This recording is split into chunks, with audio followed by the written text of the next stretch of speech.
Bueno, 6 de la tarde con 29 minutos. Estamos haciendo junto a ustedes la prueba de ADN. Para ocuparnos ahora de... Ustedes me han escuchado muchas veces hablar de que hay dos temas que son, a mi juicio, prioritarios en la agenda, completamente instalados. Quizás no se podía anticipar esto, pero uno de ellos es el tema de la economía, la alta inflación y cómo está afectando el día a día de los chilenos.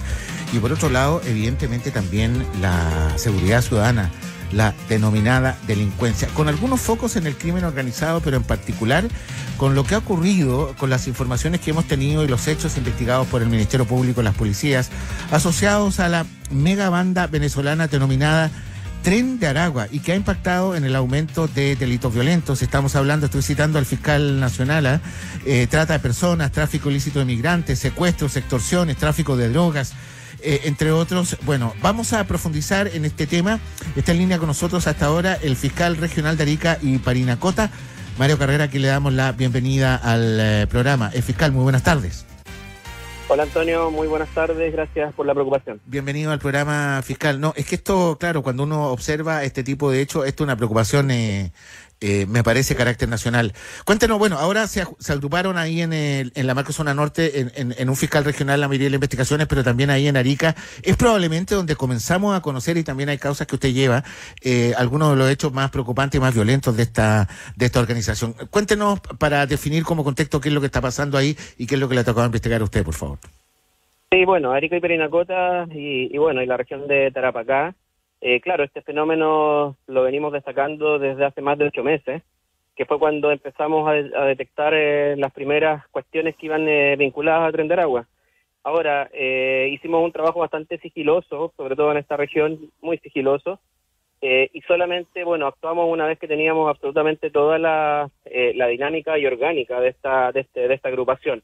Y Tarapacá hizo un trabajo bastante similar, que de hecho nos hemos complementado bastante bien, toda vez que hay varias ligazones entre ambas regiones y también con el resto del país, evidentemente.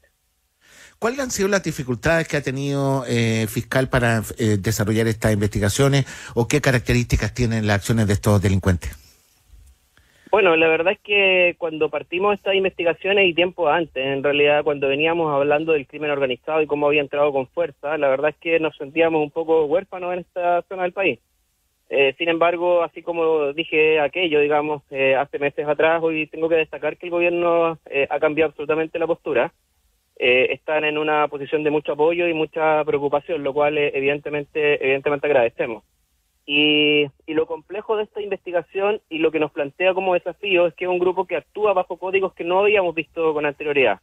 Entonces, eso hace que nuestras policías también tengan que adecuarse a ese tipo de investigaciones. Y ahí está efectivamente el trasfondo de por qué el fiscal nacional determinó que Tarapacá coordinara un poco las acciones a nivel nacional, porque hay aquí mucho de lo que hemos aprendido y que podemos utilizar en el resto del país. Estamos conversando, ustedes escuchan al fiscal regional de Arica y Parinacota, Mario Carrera. Fiscal, de lo que nos pueda contar, porque mi investigación es que, me imagino que sus investigaciones también no todo se puede hacer público, pero ¿qué modus operandi o qué características tiene este Tren de Aragua o estos delincuentes que han tenido ustedes que aprender, digamos, de cuestiones que no ocurrían acá en Chile? Bueno, es que lo que pasa es que estos tipos son muy poco sofisticados y bastante brutos en la forma de actuar. O sea, imponen el tema bajo el temor directo, con amenazas, con secuestros y con homicidios. Entonces, claro, lo normal es que un grupo de crimen organizado intente actuar sigilosamente, sin que se note su presencia. Pero este grupo no, pues tiene una dinámica distinta y por eso han sido tan efectivos. Pero esa misma efectividad es la que los deja expuestos efectivamente a que nosotros podamos investigarlos con cierta fluidez. Y por eso que le hemos dado varios golpes en esta región en particular, en Tarapacá también. Pero acá ya tenemos cerca de 30 sujetos vinculados a esta organización en prisión preventiva. Y sin ir más lejos, el último que detuvimos, que fue quien para nosotros era uno de los cabecillas, lo detuvimos intentando hacer abandono de la región caminando por el desierto. Entonces, efectivamente, eso habla de que fuimos muy certeros. La Policía de Investigaciones hizo un trabajo impecable. Y este sujeto efectivamente ya estaba acorralado en la región, o sea, habla de un sujeto que ya no tenía lugares o casas de protección, ya no tenía apoyo de ninguna naturaleza, y bueno, y lo detuvimos efectivamente en medio del desierto intentando abandonar el país. ¿Esta megabanda venezolana fiscal opera, tiene vínculos locales o no? Bueno, nosotros entendemos que incluso las instrucciones para actuar se dan fuera del país, o sea, hablamos de Lima y Venezuela. Ya. Por lo tanto, esa dinámica no cabe duda que se va a seguir proyectando en el país, o sea, las órdenes van a seguir efectivamente viniendo desde afuera. Se agrupan en células, pero que tienen una autorización, por así decirlo, común, que viene desde fuera del país. Y esa es efectivamente la dinámica, y lo que no solamente lo hace difícil, sino que nos obliga a coordinarnos, y no solamente a nivel nacional, sino que con otros países. La semana pasada, de hecho, tuvimos una reunión con los fiscales de Perú para que ellos también nos entregaran sus dinámicas de trabajo, y vamos a tener una reunión la próxima semana por lo mismo. Ya, ¿esta forma de operar es similar en todos los países o depende del lugar donde están, fiscal? No, es similar, absolutamente similar. Y están ligadas primero a la prostitución, extorsión, y luego van derivando, una vez que ya tienen cierto posicionamiento, a delitos como el tráfico de armas, y bueno, y delitos más graves como derechamente el homicidio o las lesiones. Claro que sí. Estamos conversando, ustedes escuchan al fiscal regional de Arica y Parinacota, Mario Carrera. Fiscal, sus operaciones, bueno, están ahí en Arica, Parinacota, en Tarapacá también, por eso entiendo se toma esta decisión, pero entiendo también que han habido investigaciones que ha desarrollado la policía en otras ciudades del país, ¿o no?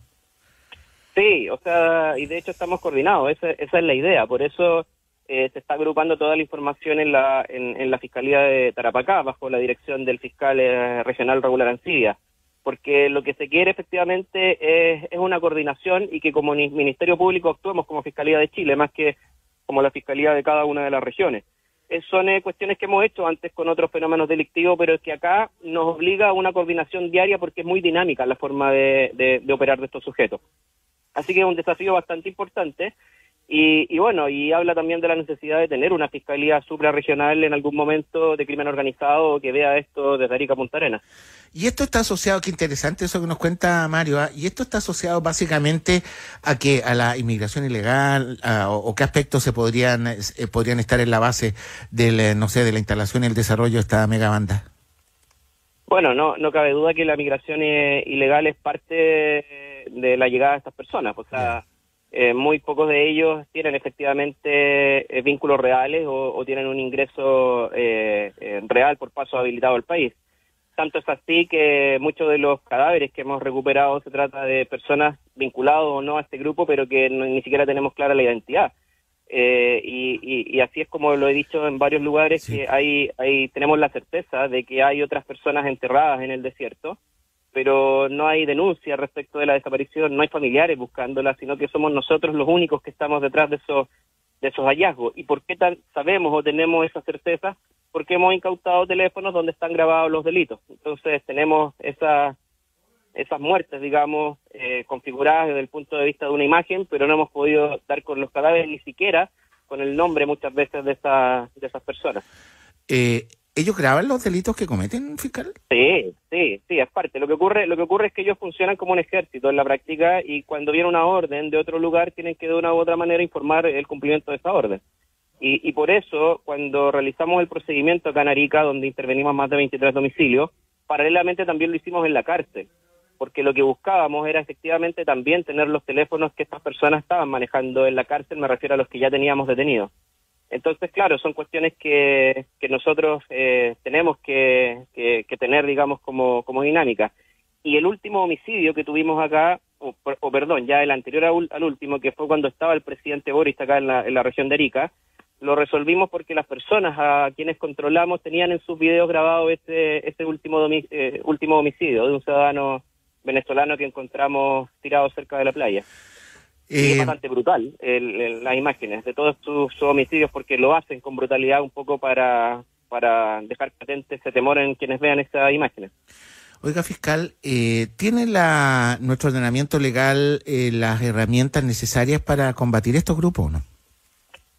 No, falta muchísimo, porque por ejemplo, esas extorsiones que hemos visto, que ahora se están haciendo más comunes en otros lugares, pero que nosotros las hemos visto ya de hace muchos meses atrás en esta región, está vinculada a otro tipo de ilícitos, amenazas o una extorsión de otra naturaleza no vinculada al crimen organizado. Entonces, nos deja la verdad de manos atadas a la hora de buscar una sanción como la que corresponde a este tipo de extorsión viniendo de un grupo organizado como este.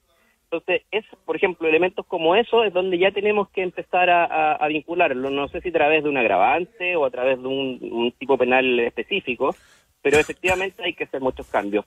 Y sin ir más lejos, nosotros propusimos acá desde Arica, y lo tomó el diputado Vlado Mirosevic y Luis Maya, ambos, digamos, y otros dos más que patrocinaron, y ayer la Cámara aprobó efectivamente una modificación que nos permite los delitos de trata de personas y de tráfico de migrantes ampliar las detenciones telefónicamente directamente al juez y sin audiencia, lo cual para nosotros, créame, que trabajamos con una frontera como la que tenemos en el norte, representa un alivio muy grande a la hora de investigar este tipo de delitos.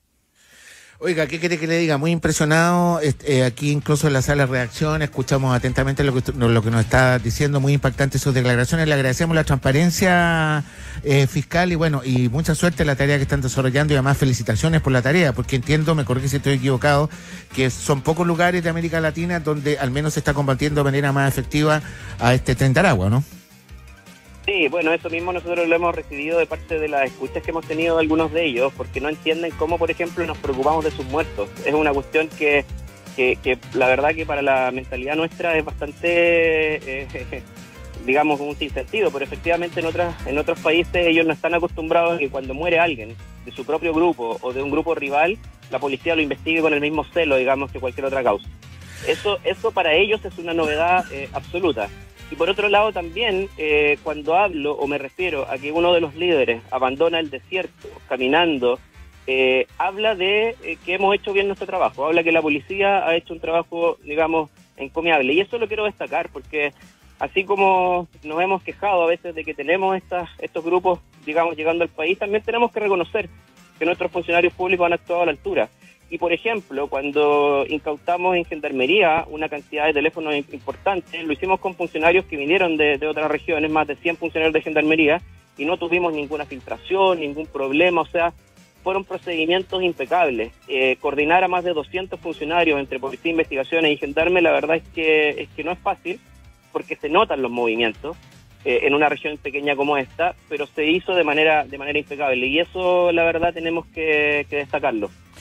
Mario Carrera, fiscal regional de Arica y Parinacota. Mario, muchas gracias por atendernos de nuevo. Muy buenas tardes, muy amable. Mucha suerte. No, gracias. Reitero mi agradecimiento a la preocupación. Que estén muy bien. Gracias, chao.